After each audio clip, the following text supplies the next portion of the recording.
Variety തെറികൾ വാ. നീനാക്കുറുപ്പേ madam free ആയി. എടാ നീ എന്നതൊക്കെയാ പറയുന്നത്? എന്ത് ഡീസന്റ് ആയിട്ടാടാ പിരിഞ്ഞത്? ആ ഡീസന്റ് മനുഷ്യനെ വെറും 2 മിനിറ്റ് കൊണ്ടാടാ നീ 8 കുളിമുറി 7 അടുക്കളയാക്കി മാറ്റിയത്. നന്നായിട്ടൊന്ന് ഓർത്തു നോക്കിയേ. നിങ്ങളുണ്ടല്ലോ ഗതി കിട്ടാതെ നരകിച്ച് നരകിച്ച് നരകിച്ചേ നിങ്ങൾ ചാവുള്ളൂ. കുടിഞ്ഞു പണ്ടാറടങ്ങി കുത്തുപാറ എടുത്തു പോട്ടെ നായിന്റെ നശിച്ച് നാറാണക്കല്ലെടുക്കും. നിങ്ങൾക്ക് ഒരുപാട് പേരുടെ ശാപം ഉണ്ടാവും കേട്ടോ.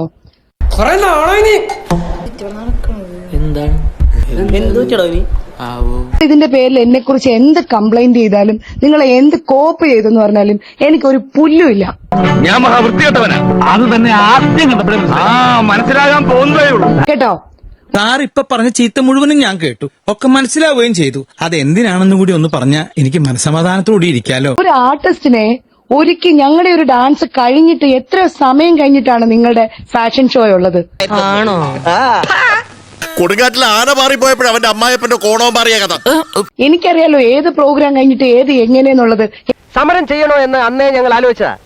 പക്ഷെ മറ്റു തൊഴിലാളികളുടെ സപ്പോർട്ടും കിട്ടാനും മാത്രം ഞങ്ങൾക്ക് സർവീസ് ഇല്ലാതായി പോയി. ഞാൻ ഇതിനകത്തുള്ള ഒരു കോർഡിനേറ്റർ തന്നെയല്ലേ.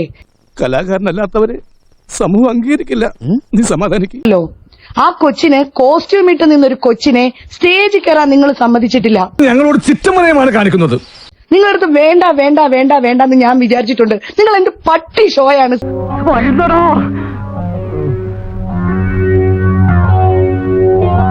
അല്ലെങ്കിൽ നാളെ ആവട്ടെ. പിന്നെ ഞങ്ങളുടെ പ്രോഗ്രാം സ്ഥലത്ത് കിടന്ന് കാണിച്ചത്. എടാ നന്ദി വേണോടാ നന്ദി. ആ 2 അക്ഷരത്തിന്റെ അർത്ഥം നിനക്കറിയോ? ഇല്ല. നിങ്ങൾ എന്തെല്ലാം പൂവും മായും കായും ഒക്കെ പറഞ്ഞ് നിങ്ങൾ ഇനിയിപ്പോ അത് ആലോചിച്ച് തരിപ്പടിച്ചിരുന്നിട്ട് ഒരു കാര്യമില്ല. വിഷമാണ് നിങ്ങള്. ശരിക്കും പറഞ്ഞ വയറ് നിറച്ചും കിട്ടി നല്ല പൊളിച്ച തെറി. ഇത് എത്ര സമയം കഴിഞ്ഞിട്ടാണ് നിങ്ങളുടെ ഐറ്റം? നിങ്ങൾക്ക് ജലസ് കൊണ്ട് മാത്രമാണ്. ആ കൊച്ചിന് എന്നെ ആ വിവരം അറിയിക്കാനുള്ളൊരു സമയം പോലും നിങ്ങൾ കൊടുത്തിട്ടില്ല. അറിയിക്കില്ല. നിങ്ങളുടെ തലയിൽ കൂടാണോ ഈ അമ്മ അസോസിയേഷനിലെ 504 അംഗങ്ങളുടെയും കാര്യങ്ങൾ മുന്നോട്ട് പോകുന്നത്? നീനാക്കുറുപ്പേ പറ, നിങ്ങൾ പറ. അല്ല എന്താണ് നിങ്ങളെന്താ മാനത്തൊന്ന് പൊട്ടി വീണതാണോ? ആകാശത്ത് വന്നോ ഫ്ലൈറ്റിൽ നിന്ന് വീണതായിരിക്കോ? നിങ്ങളെ കൊണ്ട് ഞാൻ ഇതിന്റെ സമാധാനം പറയിപ്പിക്കും. മനസ്സിലായി? നിങ്ങൾ കരയും. എന്നെങ്കിലും ഈ കുഞ്ഞിരാമൻ ഇതിനൊക്കെ പകരം ചോദിച്ചിരിക്കും. ഈ സംഘടനയിലെ പോയിസണേറ്റഡ് ആയിട്ടുള്ള ഒരു സ്ത്രീ എന്ന് പറയുന്നത് നിങ്ങളാണ്. ഇവൻ നമ്മക്ക് പണിയുണ്ടാക്കുമെന്നാണ് തോന്നണേ. ഒറ്റയൊരുത്തി ഇലക്ഷന് മുമ്പ് എല്ലാ മനുഷ്യരും നിങ്ങൾ ഓടി നടന്ന് വിളിച്ചു പറഞ്ഞു. ഞാൻ ഇതുവരെ പറഞ്ഞിട്ടില്ല അത്. ലക്ഷ്മി പ്രിയക്ക് വോട്ട് കൊടുക്കരുതെന്ന് വിളിച്ചു പറഞ്ഞ തെളിവ് സഹിതം ഞങ്ങളുടെ കയ്യിലുണ്ട്. അങ്ങനെ ഇപ്പൊ ഞാൻ ആർക്കും താണു കൊടുക്കുന്നില്ല. ഭക്ഷണ കാര്യത്തിൽ നിങ്ങൾ ഇടപെടുന്നു, മറ്റേ ഡാൻസിന്റെ കാര്യത്തിൽ ഇടപെടുന്നു, അതിലിടപെടുന്നു, ഇതിലിടപെടുന്നു. ഒരു പ്രത്യേക സ്വഭാവക്കാരന്. നിങ്ങൾ ചെയ്യുന്ന എന്തെങ്കിലും കാര്യത്തിൽ ഞങ്ങൾ ഞങ്ങൾ ആരെങ്കിലും ഇന്റർഫിയർ ചെയ്തിട്ടുണ്ടോ? സ്ത്രീയെ അവനവനെ ഏൽപ്പിക്കുന്ന ജോലി അവനവൻ ചെയ്യണം. മനസ്സിലായോ? 100% ഞാൻ യോജിക്കുന്നു.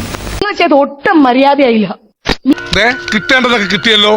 സമാധാനമായ സ്വസ്ഥമായിട്ട് വണ്ടി റോഡിൽ പോട്ടെ.